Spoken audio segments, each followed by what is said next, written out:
நீங்கள் பார்த்து கொண்டிருப்பது உங்கள் ஜாஷ்வா டிவி. சகல ஜனங்களுக்கும் நற்செய்தி.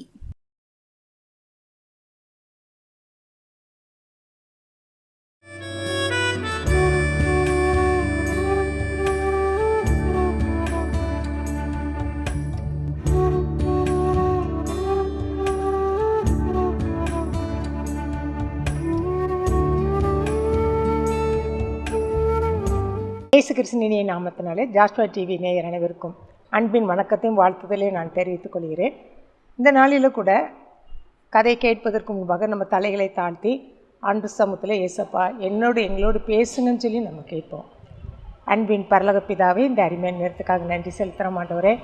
ஏசப்பா, இந்த நாளில் கூட ஆண்டவரே இப்படியே கதை கேட்பதற்கு முன்பாக ஆண்டவரே எங்களை தாழ்த்தி உடைய சமூகத்தில் ஒப்பு கொடுக்கிற ராஜா. கடந்த 3 மாதங்களில் எங்களை கண்மணி போல பாதுகாத்து ஏசப்பா, இந்த 4வது மாதத்தின் முதல் நாளில் நிற்பதற்கு நீர் கொடுத்த நல்ல கிருபைகளுக்காக நன்றி செலுத்துகிறோம் ஐயா. என் கிருபை உனக்கு போதும் என்று சொன்ன தேவன் தானே ராஜா. இந்த கிருபைனாலே இம்மட்டை எங்களை தாங்கி ஏந்தி சுமந்து தப்பித்த அன்புக்காக நன்றி செலுத்துகிறேன் ராஜா. இந்த புதிய மாதத்தில் பிரவேசிப்பதற்கு உதவி செய்திருப்பது அன்புக்காக நன்றி செலுத்துகிறேன் ராஜா. இந்த புதிய மாதம் முழுவதும் ஆண்டவரே நன்மையும் கிருபை எங்களை தொடர்ந்து வழிநடத்த முடியாத செபிக்கிறோம் ஆண்டவரே. நன்மையான எந்த ஈவும் பூரணமான எந்த வரமும் பரத்திலிருந்து உண்டாகி ஜோதியின் உதாரணத்தை இறங்கி வருகிறதுன்னு சின்ன வேத வசனத்தின்படியாக ஆண்டவரே இந்த மாதம் முழுவதும் எங்களை நடத்த முடியாத செபிக்கிறோம் ஆண்டவரே. அப்படியாக நீங்கள் செய்ய வல்லமையுள்ள தேவனாக இருக்கிறீரப்ப அந்த அன்புக்காக நன்றி செலுத்துகிறோம் ஆண்டவரே. எங்கள் கையின் பிரயாசங்களை எல்லாவற்றையும் நீர் ஆசீர்வதிக்க முடியாத ஆண்டவரே பெருகவே பெருகப்படுன்னு சொன்ன தேவன் தானே ஆண்டவரே. எல்லா சூழ்நிலையும் எங்கள் பெருக்கத்தின் மாதமாக மாற்றி ஆண்டவரே பெருக்கத்தின் ஆசீர்வாதங்களை எங்களுக்கு நடத்தி கொடுக்க முடியாத செபிக்கிறோம் ஆண்டவரே. ஆவிக்குரிய ஆசீர்வாதத்தினால் உலகப்புறமான ஆசீர்வாதத்தினால் எங்களை உயர்த்த முடியாத செபிக்கிறோம் ஆண்டவரே. அப்படியாக நீங்கள் செய்ய வல்லமையுள்ள தேவனாக இருக்கிறீரப்போ அந்த அன்புக்காக நன்றி செலுத்துகிற ஆண்டவரே. இந்த நேரம் முழுவதும் பொறுப்படுத்திக் கொள்ளுங்க ராஜா. அடையாளை மறைத்து நீருங்க வெளிப்படுங்க ராஜா. உண்மை சுமந்து வந்த கழுதை குட்டி ராஜா எப்படி பயன்படுத்த சித்த வைத்திருக்கோம் அப்படியாக நீர் பயன்படுத்த முடியாது ஆண்டவரே. நம்முடைய வார்த்தையானது ஆண்டவரே எங்கள் இருதயத்தில் ஆண்டவரே ஆழமாய் வேர்கொள்வதற்கு உதவி செய்யுங்கப்பா. ஆசீர்வதி மலர்த்தி இயேசுவில் ஜெபிக்கிறோம் நல்ல பிதாவே, ஆமேன். ஐயோ, என்னை காப்பாற்றுங்க, என்னை யாராவது காப்பாற்றுங்களேன், நான் இந்த படுகுழியில் விழுந்துட்டேனே, என் சரீரம் பாதி அளவுக்கு அந்த சகதியில் படுகுழியில் முழுவதும் சகதியாக இருக்குது, அந்த சகதியில் என் சரீரம் பாதி அளவுக்கு என்ன ஆயிடுச்சு மூழ்கி கொண்டே இருக்குது, யாராவது எனக்கு உதவி செய்ய மாட்டிங்களா, யாராவது எனக்கு உதவி செய்ய மாட்டிங்களா, எனக்கு உதவி செய்யுங்களே, என்னை காப்பாற்றுங்களேன்னு சொல்லிட்டு ஒரு அருமையான ஒரு வாலிபன். இது எங்கே நடந்ததுன்னா சைனா தேசத்தில் ஒரு நடந்த உண்மை சம்பவம். அந்த சகோதரர் தன்னுடைய பாவ வாழ்க்கையில் இருந்து அதில் அந்த படுகொலியில் இருந்து எப்படி அதில் மீண்டு வந்தார் என்பதை அவருடைய இந்த ஒரு தரிசனத்தின் மூலமாக அதை வெளிப்படுத்தி ஆண்டவர் காட்டினதை அதை அவர் அருமையாக என்ன செய்ய ஆண்டவர் வெளிப்படுத்தி யார் மூலமாக அந்த படுகொலியிலிருந்து வெளியில் வந்தேன்ங்கிறது அருமையாக என்ன செய்கிறாரு அதில் சுட்டி காட்டியிருக்கிறாரு. அந்த மனிதன் ஒரு நாளில் படுத்து தூங்கிட்டு கொண்டிருக்கும்போது பாவத்தில் சுழண்டு அப்படி அந்த வீழ்ந்து கொண்டிருக்கிற நேரத்தில் படுத்துக்கும் ஆண்டு ஒரு தரிசனத்தை காட்டுறாரு. அந்த தரிசனத்தில் அந்த மகன் இப்படி நடந்து போய்கொண்டே இருக்கும்போது ஒரு படுகுழியில் என்ன செய்கிறாரு, அந்த ஆழம் தெரியாதபடி அந்த குழி தெரியாதபடி இருந்ததுனால அந்த குழிக்குள்ள அவர் என்ன செய்கிறாரு விழுந்துடுறாரு. விழுந்தவர் அப்படி உள்ள என்ன செய்கிறார் அழுந்து ஆழமாக அப்படி அமிழ்த்தப்பட்டு கொண்டே இருக்கிறாரு. அங்கே உள்ளே எப்படி இருக்குன்னா ஒரே சகதியாக இருக்குது. அந்த சகதிக்குள்ளே என்ன செய்கிறாரு கொஞ்சம் கொஞ்சமாக மூழ்கி கொண்டே இருக்கிறாரு. இப்போ பாதி அளவு வந்துட்டார். அப்போ அங்கேருந்து என்ன செய்கிறாரு கத்துறாரு. கத்திட்டு என்னை காப்பாற்ற மாட்டீங்களாக, எனக்கு யாராவது உதவி செய்யுங்களே அப்படின்னு சொல்லிட்டு என்ன சொல்கிறாரு அப்படி கதறி கொண்டு இருக்கிறாரு. அப்போது அந்த அங்கே அவர் உதவி செய்ய சத்தம் போட்டு கொண்டே இருக்கிறாரு. அந்த சத்தம் போட்டு கொண்டுட்டே மேலே நோக்கி பார்த்து கொண்டிருக்கிறாரு. யாரும் நமக்கு உதவி செய்ய மாட்டாங்களா அப்படின்னு சொல்லி மேலே நோக்கி பார்த்து கொண்டிருக்கிறாரு. அப்போ ஒரு வயதான ஒரு நரைத்த முடியுடன் என்ன செய்கிறார் ஒருத்தர் அப்படி அந்த சத்தம் கேட்குதே, இந்த குழியில் சத்தம் கேட்குறதே அப்படின்னு சொல்லி என்ன செய்ய உள்ளே எட்டி பார்க்குறாரு. இவரும் அவரை பார்க்குறாரு. அவருக்கு எப்படி இருக்குது ஒரு நரைத்த முடியுடன் வயதானவர் என்ன செய்கிறாரு அதில் காணப்படுறாரு. அப்போ அவர்கிட்ட கேட்குறாரு, எனக்கு உதவி செய்யுங்களே, இந்த படுகுழியிலேருந்து என்னை தூக்கி விடுங்களே அப்படின்னு சொல்லி சொல்கிறாரு. ஒன்று அவர் சொல்கிறாரு, ஆமாம் மகனே, இது என்னது ஒரு ஆபத்தான இடமே, இந்த இடத்துலையா நீ விழுந்து விட்டாய் அப்படின்னு சொல்லிட்டு அந்த நேரத்தில் அவர் என்ன செய்கிறாரு அப்படி சொல்கிறாரு, நீ எதற்காக இந்த பக்கம் வந்த, ஏன் விழுந்த அப்படின்னு சொல்லிட்டு அவர் என்ன செய்கிறாரு, கேட்டுக்கொண்டு இருக்கிறாரு. உடனே அவன் சொல்கிறான், ஐயா எப்படியோ நான் தவறி கீழே விழுந்துட்டேன், என்ன எப்படியாவது இங்கேருந்து நீங்கள் என்ன செய்யுங்க, வெளியில் கொண்டு வந்து விடுங்க அப்படின்னு சொல்கிறான். சொன்ன உடனே அவர் சொல்கிறாரு, என்னை எப்படியாவது வெளியில் கொண்டு வந்த சகதியில் எனக்கு கொஞ்ச நேரம் இருந்தால் நான் என்ன செய்வேன், அப்படியே மூழ்கி போய் நான் நினச்சி அழிந்து போயிடுவேன், ஆனால் எப்படியாவது என்னை வெளியில் கொண்டு வாங்கன்னு சொன்னோன்னே அவர் சொல்கிறாரு, நான் வந்து யார், ஒரு கம்பூசியஸ், நான் ஒரு கன்ஃபூசியஸ், நீ வந்து என்ன செய்திருக்கணும், என் புஸ்தகம் நான் வெளியிட்டிருக்கிறேன்ல, என் புஸ்தகத்தை நீ என்ன செய்திருக்கணும், நீ ஒழுங்காக வாசித்து அதை பின்பற்றி இருந்தால் நீ என்ன செய்திருக்க வேண்டாம், இப்படி மாட்டியிருக்க மாட்டியே அப்படி சொல்லி வியாக்கியானம் பேசுகிறாரு. அவனுக்கு உதவி செய்யாமல் நான் வெளியிட்ட புக்கை நீ வாசித்து அந்த போதித்து நீ நடந்திருந்தா நீ இதில் அவன் மேலே குற்றம் தான் சாட்டுறான், நீ இதில் விழுந்திருக்க மாட்டியே அப்படி சொல்லி குற்றம் சாட்டி குறை சொல்கிறான். உடனே அவன் கீழே கிடந்து கத்துறான், ஐயா எனக்கு எப்படியாவது நீங்கள் உதவி செய்யுங்க, என்னை எப்படியாவது இந்த இடத்துலேருந்து என்னை தூக்கி விடுங்க அப்படின்னு சொல்லிட்டு அவன் மறுபடியும் மேலே பார்க்குறான். அங்கே பார்த்தாங்க யாரும் இல்லை, அந்த மனிதர் அங்கே என்ன இல்லை, அந்த வயதான தோற்றமுடைய அந்த மனிதர் அங்கே இல்லை.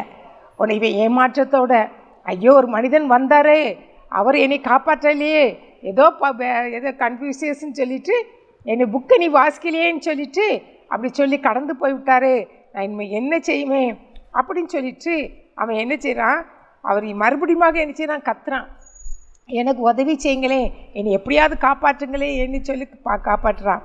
அப்போ சொல்லிட்டு அவன் சரி மேலே நோக்கி பார்க்குறான். மேலே நோக்கி பார்க்கும்போது அங்கே மறுபடியும் ஒரு மனிதர் என்ன செய்கிறாரு, தென்படுறாரு. அவர் என்ன பண்ணுறாரு, இவன் சத்தத்தை கேட்டு என்ன செய்கிறாரு, உதவின்னு சொல்லி சத்தத்தை கேட்டு அந்த படுகொலி பக்கத்தில் வந்து என்ன செய்கிறாரு, நிற்கிறாரு. அப்போ அவர் வந்து பார்க்குற, இவன் மேலே அவரை நோக்கி பார்க்குறாரு. பார்க்கும்போது அவர் வந்து எப்படி இருக்கிறாருன்னா, கண்களை மூடி இருக்கிறாரு, கையை என்ன செய்கிறாரு, இப்படி கூப்பி வச்சிருக்கிறாரு, கண்களை மூடி இருக்கிறாரு. இப்போ அவன் குழியில் கிடக்கிறவனை அவர் பார்த்தாதானே, இது கையை நீட்டினாதானே அவரை என்ன செய்ய முடியும், காப்பாற்ற முடியும். ஆனால் இவர் வந்து எப்படி இருந்தாருன்னா, கண்ணை மூடி கையை கூப்பி அவர் என்ன செய்கிறாராம், அப்படி கையை கூப்பி என்ன செய்கிறாராம், உட்காந்து பார்த்து கொண்டே இருக்கிறாராம். அப்போ இவன் சொல்கிறானா, ஐயா என்னை காப்பாற்றுங்க, எனக்கு உதவி செய்யுங்க அப்படின்னு சொல்லிட்டு கேட்குறானா. அப்போ அவர் சொல்கிறாராம், உன் கண்கள் நீ என்ன செய்யி, மூடு, உன் கண்களை நீ மூடிக்கோ, அடுத்தப்பல உன் கையை என்ன செய்ய, இப்படி குவித்துக்கொள், கண்களை மூடிக்கோ, உன் கையை இப்படி குவித்துக்கொள், என்னையே போல நீ இப்படி குவித்துக்கொள், நீ உன்னையே நீ என்ன செய்யணும், மறந்துடணும், கண்களை மூடி கைகளை குவித்து நீ உன்னையே நீ மறந்து விட்டானக்கும் உன்னை பாதிக்கிற இந்த காரியம் உனக்கு என்ன செய்யாது, நீ நினைக்காத, அப்பொழுது நீ அருமையாக அமைதியாக இருப்பா அப்படின்னு சொல்கிறாரு. என்ன சொல்கிறாரோ, ஆபத்தில் இருக்கிறான், அந்த ஆபத்தில் இருக்கிற சூழலில் உன் கண்ணை மூடிக்கோ, உன் கையை கோத்துக்கோ, கையை கூப்பிக்கோ, நீ இருக்கிற சூழ்நிலையை நினச்சிது மறந்துடு, நீ உன்னையே நீ மறந்துடு, நீ படுகொலியில் இருக்கிறத நீ என்ன செய்ய மறந்துடு, நீ பாதிக்கப்பட்டிருக்கிற இந்த சகதியில் மூழ்கி கொண்டிருக்க இந்த பாதிக்கிறத கூட நீ என்ன செய்யுது மறந்து விடு அப்படின்னு சொல்லி, அப்போ நீ என்ன செய்வ, நீ அமைதியாக இருப்ப, இப்படி கத்த மாட்டேன், என்னை காப்பாற்றுக்கன்னு சொல்லி கத்த மாட்டேன், எனக்கு உதவி செய்யுங்கன்னு கத்த மாட்டேன் அப்படின்னு சொல்லிட்டு அவர் சொல்லி அமைதியாக இருக்கிறாரு. அப்போ அவன் சொல்கிறான், நான் இதெல்லாம் நான் என்ன செய்கிறேன், வெளியில் வந்த பிறகு என்னை இப்போ நீங்கள் தூக்கி விட்டுருங்க, வெளியில் தூக்கி விட்டுங்க, கண்ணை திறந்து பாருங்கள், உங்கள் கையை நீட்டி என்னை வெளியில் தூக்கி விடுங்க, அதுக்கு பிறகு நீங்கள் சொன்ன மாதிரியே நான் கண்ணை மூடுறேன், கையை கூப்பிக்கொள்கிறேன் அப்படின்னு சொல்லி சொல்கிறாரு. என்னை முதல்ல வெளியில் வருவதற்கு எனக்கு உதவி செய்யுங்கன்னு சொல்லி சொல்கிறாரு. அதுக்குள்ளாக இந்த மனிதரை என்ன செய்யிட்டார், போயிட்டார். இவர் யாருன்னா புத்தர். இவர் என்ன செய்யிட்டார், ஃபஸ்ட்டு வந்தார் கன்ஃபியூசியஸுங்கிறவர், ரெண்டாவது வந்தார் புத்தர். இவர் என்ன செய்யிட்டார், இவர் அவனை அப்படி கண்ணை மூடி கையை கூப்பிட்டே இவனை விட்டு என்ன செய்யிட்டார், கடந்து போயிட்டார். இப்போ இவன் வந்து இவனுக்கு நம்பிக்கை எல்லாம் என்ன செய்யிட்டு போயிடுச்சு. 2 பேர் வந்தாங்க, 2 பேரும் வந்து என்ன செய்யலை, காப்பாற்ற முடியலை. இனிமேல் யார் வரப்போகிறாங்களோ எனக்கு தெரியல, என்னை காப்பாற்ற என்ன யார் வரப்போகிறாங்க தெரியல, என் சூழ்நிலையை பார்க்கவே என் நம்பிக்கையே இல்லை, நம்பிக்கை இல்லாத சூழ்நிலை நான் இருக்கிறேன், நான் என்ன செய்வேன், இப்போ மூழ்கி போயிடுவேனே, இன்னும் கொஞ்ச நேரத்தில் நான் மூழ்கி போயிடுவேனே அப்படின்னு சொல்லிட்டு அவன் நம்பிக்கையற்ற சூழ்நிலையில் இருக்கும்போது அப்போ அந்த பக்கமாக ஒருத்தர் வந்தார். 3வது நபராக அவரை நோக்கி எணிச்சிட்டார், ஓடி வந்தார். அவர் மற்ற 2 பேரை காட்டிலும் இவர் எணிச்சது வித்தியாசமாக இருந்தார். எப்படின்னா இவரது முகத்தில் என்ன காணப்பட்டுச்சுன்னா, ஃபஸ்ட்டில் வந்தவர் ஒரு வயதானவர், 2வது வந்தவர் அவர் என்ன கண்களை மூடி கைகளை கூப்பி கொண்டு வந்தவர், 3வது வந்தவர் என்ன பண்ணாக்கோ இவர் ரொம்ப வித்தியாசமாக காணப்பட்டார். இவருடைய முகத்தில் எவ்வளவு பாடுகளால் அடிபட்டாரோ அந்த அளவுக்கு ஒரு முகங்கள் அலங்கோலமாக காணப்பட்டது, அந்தகாரம் அடைந்ததாக. அவர் முகம் அருவருக்கத்தக்கதாக, எல்லாரும் அருவருக்கத்தக்கதாக அவருடைய முகம் என்ன செய்தான் காணப்பட்டதான். அந்த பாடுகளில் முத்திரை அதில் என்ன செய்தான் காணப்பட்டுச்சான். அப்போ இவர் அவரை நோக்கி பார்க்குறாரு, ஐயா எனக்கு உதவி செய்ய மாட்டீங்களா அப்படின்னு சொல்லிட்டு அவரை நோக்கி என்ன செய்கிறாரு, கூப்பிடுறாரு. அப்போது அவர் என்ன பண்ணுறாருன்னா, அவர் என்ன உடனே அவர் சத்தத்தை கேட்ட உடனே அங்கே இருக்கிறது என்னது, அழுக்கு. ஒரு பக்கம் சகதி, அது அழுக்குன்னு சொல்லி அவர் என்ன செய்யலை, பார்க்கல. அடுத்தது அது அசுத்தம், அது சுத்தமான சகதி கிடையாது, அசுத்தமான இது, அதுன்னு சொல்லி அவர் என்ன பார்க்கல. அடுத்தது ஆபத்து, தானும் உள்ளே இறங்கினா தனக்கு என்னது, அந்த சகதியில் இறங்கினா தனக்கு ஆபத்துன்னு சொல்லி அவர் என்ன செய்யலை, பார்க்கல. அழுக்கென்று அவர் என்ன செய்யலை, பார்க்கல. அசுத்தம் என்று அவர் என்ன செய்யலை, பார்க்கல. ஆபத்துன்னு சொல்லி அவர் என்ன செய்யலை, பார்க்கல. பார்க்காம உடனே அவர் என்ன செய்கிறாரு, அவர் பக்கத்தில் போய் அவர் என்ன செய்கிறாரு, அவர் தன்னுடைய கரங்களினால் அவர் என்ன செய்கிறார், அப்படியே தூக்கி கொண்டு என்ன செய்தாராம், கொண்டு வெளியில் விட்டாராம். வெளியில் விட்டுட்டு விட்டது மாத்திரமல்ல, அவருக்கு என்ன செய்தாராம், உணவும் என்ன செய்தாராம், கொடுத்தாராம். தன்னுடைய கரங்களினால் வெளியில் கொண்டு அவர் என்ன செய்தார், உணவு அளித்தாராம். உணவு அளித்தது மாத்திரமல்ல, தன்னுடைய ஆறுதலான வார்த்தைகளை அவரிடத்துல என்ன செய்கிறாராம், சொன்னாராம். நீ பயப்படாத, நீ தைரியமாக இரு, நான் உன்னை நினச்சிட்டேன், உன்னை தூக்கி வெளியில் கொண்டு வித்துட்டுட்டேன் அப்படின்னு சொல்லி அவன் உடம்புல இருந்த அசுத்தங்கள், அழுக்கு எல்லாவற்றையும் நினச்சிதாராம். அதுலேருந்து கழுவி அவரை சுத்திகரித்து அவரை நினச்சிதாராம், அவரை அன்பாக ஆறுதல் வார்த்தையை நினச்சிதாராம் சொன்னாராம். அதற்கப்புறம் இவர் என்ன சொல்கிறாருன்னா, நான் அவரோடு நான் நினச்சிட்டேன், இணைந்துட்டேன். அவர் வேறு யாரும் இல்லை, அவர் தான் யார், இயேசு கிறிஸ்து. மெய்யான இயேசு கிறிஸ்து, உண்மையான தேவன், ஜீவனுள்ள தேவன், ஒரு இரக்கமுள்ள தேவன், ஒரு மனது உருக்கமுள்ள தேவன். அவர் என்னை அந்த படுகொலியில் இருந்து என்னை தூக்கி எடுத்து, அவர் அசுத்தம் சொல்லி பார்க்கல, அவர் அது அசுத்தம் சொல்லி அவர் என்ன செய்யலை, பார்க்கல. அடுத்தது அழுக்குன்னு சொல்லி அவர் என்ன செய்யலை, பார்க்கல. அது என்னதில்லை, தனக்கு ஆபத்துன்னு சொல்லி அவர் என்ன செய்யலை, பார்க்காதபடி என் பக்கத்தில் என்ன அந்த படுகொலியிலேருந்து என்ன செய்தார், வெளியில் தூக்கி விட்டார். தூக்கி விட்டு அவர் என்ன செய்தார், அணைத்து கொண்டு ஆறுதலான வார்த்தைகளை எனக்கு சொல்லி ஆற்றி என்ன செய்தார், தேற்றினார். என் பாவ கரையை என்ன செய்தார், போக்குனார். அதன் முதல்ல நாங்கள் என்ன செய்தே, ஒரு புது சிருஷ்டியாக நான் மாறிட்டேன். ஒரு புது மனிதனாக ஒருவன் கிறிஸ்துக்குள் இருந்தால் பழையவெல்லாம் ஒளிந்து போயின, எல்லாம் புதிதான சொன்ன வேத வசனத்தின்படியாக நான் ஒரு புது மனிதனாக நினச்சதேன், மாறினேன். இப்போ நான் ஆண்டவருக்காக நான் என்ன செய்கிறேன், ஊழியம் செய்து கொண்டிருக்கிறேன்னு சொல்லிட்டு ஒரு சைனாவில் உள்ள ஒரு மனிதன் அருமையாக நினச்சிருக்கிறாரு. தன்னுடைய வாழ்க்கையில் தன் மாற்றத்தை மனம் திரும்பினதை அருமையாக எழுதியிருக்கிறாரு. இன்றைக்கி நம்ம லெந்தன நாட்களில் இருக்கிறோம். நம்ம மாற்றத்தில் நம்மிடத்துல மாற்றம் காணப்பட்டிருக்குதா? மனம் திரும்புங்கள், பரலோகராஜ்யம் சமீபமாக இருக்குது அப்படின்னு சொல்லிட்டு மனம் திரும்புங்கன்னு சொல்லி எத்தனையோ சத்தியங்களை கேட்குறோம். ஆனால் நம்ம என்ன செய்கிறது இல்லை, மனம் திரும்பினது இல்லை. இன்றைக்கு நாம் இந்த சகோதரனை போல் மனம் திரும்புவோமா? நம்மிடத்துல என்ன அழுக்குகள் இருக்குதோ, நம்மிடத்துல என்ன அசுத்தம் இருக்குதோ அதெல்லாம் ஆண்டவர் நிச்சயில் பார்க்கல. நம்ம அழுக்கானவர்கள் தான், நம்ம நீதியெல்லாம் அழுக்கான கந்தைகள் சொல்லி வேத வசனம் சொல்லுது. நம்ம அழுக்கானவர்கள், நம்ம அருவருப்பானவர்கள். ஏன்னா பாவம் செய்து செய்து செய்து நம்ம இருதயத்தை கடினப்படுத்தி அந்த பாவத்தை அந்த பாலை போல் பருகி பருகி இன்னும் நம்ம அசுத்தமாக தான் என்ன செய்கிறோம், இருக்கிறோம். ஒரு அழுக்கானவர்கள் தான் நம்ம இருக்கிறோம்.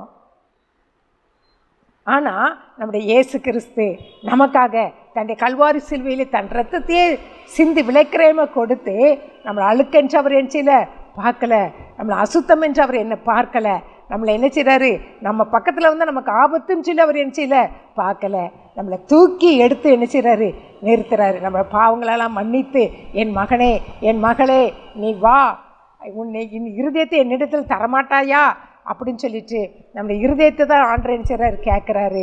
அந்த இருதயத்தை நம்ம இடத்துல கொடுக்கும்போது அந்த பாவமான இழுக்கு, அந்த அழுக்கான அந்த இருதயம், அந்த அசுத்தமான அந்த இருதயத்தை ஆண்டவர் என்ன செய்கிறாரு நம்முடைய இரத்தத்தினால நம்மளை என்ன செய்கிறாரு கழுவி சுத்திகரித்து அவருடைய பிள்ளையாக என்ன செய்கிறாரு மாற்றுறாரு. அவருடைய அந்த இரத்தம் கழுவப்பட்ட அவர் நம்ம ஒரு புது சிருஷ்டியாக, ஒரு புதிய மனிதனாக, ஒரு புதிய மனுஷனாக நம்ம என்ன செய்கிறோம் உருவாக்கப்படுறோம். உருவாக்கப்படும் போது அவருடைய பாதையில் நம்ம நடக்க நடக்க நடக்க இன்னும் ஆண்டருடைய வசனத்தை வாசித்து வாசித்து அவருடைய பிள்ளையை நெருங்கி ஜீவிக்க ஜீவிக்க நமக்கு என்ன ஆண்டு செய்கிறாரு ஒரு நித்திய ஜீவ வாழ்க்கைன்னு ஆண்டு நமக்கு என்ன செய்கிறாரு கொடுக்குற தேவனாக இருக்கிறாரு. இந்த வருடத்தில் நம்ம இந்த லெந்தன நாட்களில் இந்த புதிய மாதத்தில் இது நாள் வரையும் நம்ம தீர்மானம் எடுக்காமல் இருந்திருக்கலாம், ஏதோ ஒரு அழுக்கான காரியத்தை செய்து கொண்டிருக்கலாம், ஒருவேளை ஒரு அசுத்தமான காரியத்தில் நம்ம என்ன செய்யிருக்கலாம் ஈடுபட்டு கொண்டிருக்கலாம், ஒருவேளை அசுத்தமான காரியம் நம்ம கைகளிலே இப்போ எத்தனையோ அசுத்தமான காரியங்கள் நம்ம கைகளில் இருக்குது, நம்முடைய அழுக்கான காரியங்கள் நம்முடைய கண்களுக்கு முன்பாக என்ன செய்து காணப்படுது. அதை நம்ம என்ன செய்கிறோம், அதை இன்ட்ரெஸ்டாக அதை நம்ம என்ன செய்கிறோம் கைகளில் இருக்கின்ற அந்த பாவத்தை அழுக்கான காரியத்தையும் அந்த அசுத்தமான காரியங்களும் கைகளினால் செய்து கொண்டு கண்களினாலே பார்த்து கொண்டு நம்ம என்ன செய்கிறோம் நாமளே என்ன செய்கிறோம் அந்த அழுக்கான சகதிக்குள்ளே நம்ம என்ன செய்கிறோம் விழுந்து கிடக்கிறோம். அந்த சகதியில் நம்ம என்ன செய்கிறோம் விழுந்து கிடக்கிறோம். நம்ம தப்பிவிக்க வல்லமை உள்ளவர் யார் தான்? இயேசு கிறிஸ்து மாத்திரம் தான். மனிதர்களால் நம்ம என்ன செய்ய முடியாது, தப்பிவிக்க முடியாது. அந்த படுகொலியில் நம்ம விழுந்து கிடக்கிறோம்.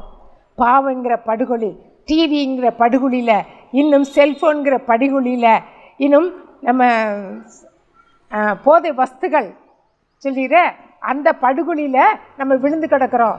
ஒருவேளை நம்ம சில பேர் தீர்மானம் எடுத்திருப்பாங்க, இந்த 40 days நம்ம 40 days 40 நாட்கள் நான் என்ன செய்ய மாட்டேன், மது அருந்த மாட்டேன், இன்னும் போதை வஸ்துக்கு அடிமைப்பட மாட்டேன், சினிமா பார்க்க மாட்டேன், சிகரெட் அடிக்க மாட்டேன், பொல்லாத சிந்தனைகளுக்கு இடம் கொடுக்க மாட்டேன், நான் உத்தமனா நடப்பேன்னு சொல்லி நம்ம நினச்சிருக்கலாம், தீர்மானம் எடுத்திருக்கலாம். 40 days மாத்திரமல்ல, நம்ம ஆயுசு நாட்கள் முழுவதும் நமக்காக தன் ஆயுசே நமக்கு ஜீவனாக கொடுத்தாரு. அவருக்காக நம்ம என்ன செய்திருக்கிறோம்? அவரே போல் நம்ம வாழ்வதற்கு நம்மளை நம்ம அர்ப்பணிப்போமா ஆண்டவருக்காக? ஏசப்பா, நான் உங்களுக்காக நான் என்ன செய்திருக்கிறேன்? நீர் எனக்காக தன் ஜீவனே கொடுத்திருக்கிறீரப்பா, எங்களுக்காக அவ்வளவு பாடுகள் பட்டீரப்பா, மாம்சத்தையே பிக்க கொடுத்தீங்களாப்பா ஆண்டவரே, இரத்தத்தையே சிந்தினங்களாப்பா ஆண்டவரே, குற்றமில்லாத ஒரு பாவமும் செய்யாதவர். ஆனால் நாம் நினச்சது எத்தனையோ பாவங்கள் செய்து கொண்டு இருக்கிறோம். அது சிறிய பாவமோ பெரிய பாவமோ, எவ்வளோ பெரிய பாவங்களை நம்ம நினச்சதை செய்து கொண்டு இருதயத்தை நினச்சி கட்டினப்படுத்தி வைத்து கொண்டிருக்கிறோம். தன் பாவங்களை மறைக்கிறவன் வாழ்வடைய மாட்டான், அவளை அறிக்கை செய்து விட்டு விடுகிறவனோ இரக்கம் பெறுவான். நம்ம பாவம் செய்து செய்து செய்து அதை மழுங்கடித்து நம்ம இருதயத்தை நம்ம என்ன செய்யணும், அதை பூசி மெழுகி நம்ம செய்கிறது சரிதான், நான் பாவி இல்லை, நான் பரிசுத்தவான், நான் பரிசுத்தவாட்டி அப்படி சொல்லி நாமளே என்ன மெச்சுக்கொள்ளுறோம். ஒரு பரிசேயனை போல மற்றவர்களை குற்றப்படுத்தி கொண்டு அவன் பாவம் செய்கிறான், அவன் பரிகாரர், இவனை போல இந்த ஆயக்காரனை போல நான் இல்லை அப்படின்னு சொல்லி மற்றவங்களை குறை சொல்லி மற்றவங்களை குற்றப்படுத்தி தான் பரிசுத்தவான்னு சொல்லி தன்னுடைய பாவத்தை என்ன செய்கிறான் மறைக்கிறான். இன்றைக்கு நாம் அப்படி தான் நம்ம வாழ்ந்து கொண்டு இருக்கின்றோம். எத்தனையோ பாவங்களுக்கு நம்ம அடிமைப்பட்டு கிடைக்கின்றோம். அந்த பாலை பருகிட்டு வாயை துடைத்து விட்டு போனது போல நம்ம என்ன செய்யணும், பாவத்தை பாலை போல பருகி கொண்டு நான் சுத்தவான், நான் சுத்தவாட்டி, என் மேலே ஒரு பழுது இல்லை அப்படின்னு சொல்லி நம்ம என்ன செய்கிறோம் சொல்லி பேசிக்கொண்டு நம்ம என்ன செய்கிறோம் அலைகிறோம். இந்த நாளில் நம்ம தீர்மானம் எடுப்போமா? பவுலடியார் ஆண்டவருக்காக ஊழியம் செய்தால் அவர் சொல்கிறாரு, நான் ஒரு பாவி, பாவியிலே நீசப்பாவின்னு சொல்லி தன்னை நினைச்சாரு தாழ்த்துறாரு. அதுபோல் இன்றைக்கு நாம் ஏசப்பா, நான் ஒரு அழுக்கான கந்தைப்பா, நான் ஒரு அசுத்தம் உள்ளவள் அப்படி சொல்லி நம்ம ஆண்டு சமத்தில் அறிக்கையிடுவோமா? நான் பாவின்னு பிரதான பாவின்னு சொல்லி ஆண்டு சமத்தில் ஏசப்பா என்னை அர்ப்பணிக்கிற ராஜா. தன் பாவங்களை மறைக்கிறவன் வாழ்வடைய மாட்டான். ஒரு நாள் அவங்களுக்கு வாழ்வு கிடையாது. நீ எவ்வளோ தூரம் மறைக்கிறியோ, எத்தனை காலம்தான் நீ மறைக்க முடியும்? நீ மறைத்து தான் பாரு, ஒரு நாள் உன் பாவங்கள் வெளிக்கு ஆண்டவர் என்ன செய்வார்? கொண்டு வருவார். அவருக்கு முன்பாக மறைவானது ஒன்றுமே இல்லை. நீ மனிதர்கள் என்னை பார்க்கல, அவங்கள ஏமாற்றிடலாம். மனிதர்களை ஏமாற்றிடலாம், நான் செய்யலை அப்படி சொல்லி அப்படி நல்ல பாலிஷாக பேசி அவர் நம்மளை என்ன செய்யலாம்? அவங்கள ஏமாற்றி விடலாம். ஆனால் ஆண்டவரை ஏமாற்ற முடியாது. நம்மளை உருவாக்கின, நம்மளை சிருஷ்டித்த ஆண்டவர் நம்ம என்ன செய்ய ஏமாற்ற முடியாது. அவர் நம்ம செய்கின்ற ஒவ்வொரு காரியத்தை அவர் என்ன செய்கிறார்? பார்த்து கொண்டே இருக்கின்றார். நம்ம இந்த நாளில் தீர்மானம் எடுப்போம், ஏசப்பா நான் தன் பாவங்களை மறைக்கிறவன் வாழ்வடைய மாட்டான். நான் இந்த பாவத்தெல்லாம் செய்திருக்கிறேன்ப்பா, நான் அழுக்கானவன், நான் அசுத்தமானவன். இந்த அழுக்கான அசுத்தமானதோடு நம்ம ஆண்டு சமூகத்தில் போனாதான் ஆண்டு நம்மளை நினச்சி கழுவி சுத்திகரிக்க முடியும். நீ எப்பேற்பட்ட பெரிய சகதியிலே முழுகி கடந்தாலும், எப்பேற்பட்ட பாவியாக இருந்தாலும், அந்த அழுக்கோடு நீ ஆண்டு சமூகத்தில் வரும்போது உன்னை தன்னுடைய இரத்தத்தினாலே கல்வி சுத்திகரித்து அவருடைய மகளாக ஆண்டு நினைச்சாரு, மாற்றாரு. இந்த நாளில் தீர்மானம் எடுப்போமா? அப்படி தலைகளை தாழ்த்தி ஆண்டு சமூகத்தில், ஏசப்பா இந்த நாளில் கூட நான் தீர்மானம் எடுக்கிறேன் ராஜா. பாதி நாட்கள் நாங்கள் கடந்து போயிட்டோம்ப்பா. இந்த வருடத்தில் கூட இந்த 3ஆவது மாதத்தை கடந்து 4ஆவது மாதத்தில் இருக்கிறோம் ராஜா. லெந்தன நாட்களில் நாங்கள் என்ன செய்யிட்டோம்?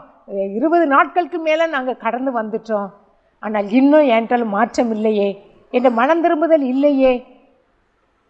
ஏசப்பா ஆக்சுவலி ஆண்டவரை நோக்கி நம்ம பார்ப்போமா? நான் ஒரு அழுக்கானவள். பாவத்தை மறைக்காதீங்க. பாவத்தை செய்திட்டு அதை மறைக்காதீங்க. வெளிக்கு வாங்க, தாழ்மையோடு ஆண்டு சமூகத்தில் வாங்க, அந்த பாவத்தோடு ஆண்டு சமூகத்தில் வாங்க. ஏசப்பா நான் ஒரு அழுக்கான கந்தை ராஜா, நான் அசுத்தமானவன் தகப்பனே, அசுத்தமானவள் அப்பா, என்னை மாற்றுங்கப்பா. உங்களுடைய இரத்தத்தினால் என்னை கழுவி சுத்திகரிங்கப்பா. என்மேல் என் மனதுருக்கம் உள்ளவருப்பா, என்மேல் இரக்கமாய் இருந்து என்னை கண்ணோக்கி பார்த்து என்னை கழுவி உடைய இரத்தத்தினாலே என்னை கழுவி சுத்திகரிங்கப்பா. ஈசோப்பினால் என்னை கழுவி சுத்திகரிங்கப்பா. அப்பொழுது நான் கழுவேன், உறைந்த மலையிலும் வெண்மையாவேன்னு சொல்லி ஏசியா தீர்க்கதரிசியில் சொல்லப்பட்டது போல, தாவீதுராஜா 51ஆம் சங்கீதத்தில் சொல்லப்பட்டது போல, ஏசப்பா என்னை கழுவி சுத்திகரிங்கன்னு சொல்லி நம்ம கேட்போம். தாவீதுராஜா செய்த பாவங்கள் உண்டு, ஆனால் ஆண்டு சமூகத்தில் உடனே ஆண்டு சமூகத்தில் மன்னிப்பு கேட்டார். இன்றைக்கி நம்ம ஆண்டு சமூகத்தில் சங்கீதம் 51ஆம் சங்கீதத்தின்படி ஈசோப்பினால் என்னை சுத்திகரின்னு சொல்லி கேட்போமா? நான் அசுத்தம் உள்ளவள், நான் அழுக்கானவள், ஈசோப்பினால் என்னை சுத்திகரிங்கப்பா, என்னை கழுவி எறிலுங்கப்பா சொல்லி ஆண்டு சமூகத்தில் கேட்போமா? கேட்கும்போது ஆண்டு நம்மளை என்ன செய்கிறாரு? அன்று அவருடைய ரத்தத்தினால அந்த ஈசோப்பில் நம்ம கழுவி சுத்திகரித்து அவருடைய பிள்ளையாக என்ன செய்கிறாரு? மாற்றுற வல்லமுள்ள தேவனாக இருக்கிறாங்க. அன்பின் பரலோக பிதாவே, இந்த அன்பின் நேரத்துக்காக நன்றி செலுத்துகிறோம் ஐயா. இந்த நாளில் எங்களோடு பேசின உடைய கதையின் மூலமாக, உடைய வார்த்தையின் மூலமாக நாங்கள் கற்றுக்கொண்ட ஏசப்பா வசனத்துக்காக நன்றி செலுத்துகிறோம் ஆண்டவரே. தன் பாவங்களை மறைக்கிறவன் வாழ்வடைய மாட்டான், அவளை அறிக்கை செய்து விட்டு விடுறோன்னு இரக்கம் பெறுவான்னு சொன்ன வேத வசனத்தின்படியாக ஏசப்பா நாங்கள் செய்கிற பாவங்கள் எல்லாற்றும் சமூகத்தில் அறிக்கையிட்டு ஏசப்பா மறு ஜென்மம் அடைவதற்கு உதவி செய்யுங்கப்பா. மனம் திரும்புதலை பெற்றுக்கொள்வதற்கு உதவி செய்யுங்கப்பா. உம்முடைய ராஜ்யத்தில் பிரவேசிப்பதற்கு என்னை தகுதிப்படுத்துங்கப்பா. அந்த கடைசி நேரத்தில் கண்ணல் மனம் திரும்பி பரதேசில் பங்கேற்றது போல இந்த நாட்களில் உம்முடைய சமூகத்தில் என் பாவங்களையும் என்னை அசுத்தங்களையும் எங்களை அழுக்கையும் உம்முடைய சமூகத்தில் அறிக்கையிடுகிற ராஜா. எங்களை சுத்திகரித்து என்னை தகுதிப்படுத்தும், ஆயத்தப்படுத்தி கொடுக்க முடியாத ஜெபிக்கிறோம் ஆண்டவரே. ஆசீர்வதியும் வளர்த்து இயேசு மூலம் ஜெபிக்கிறோம் நல்ல பிதாவே, ஆமென்.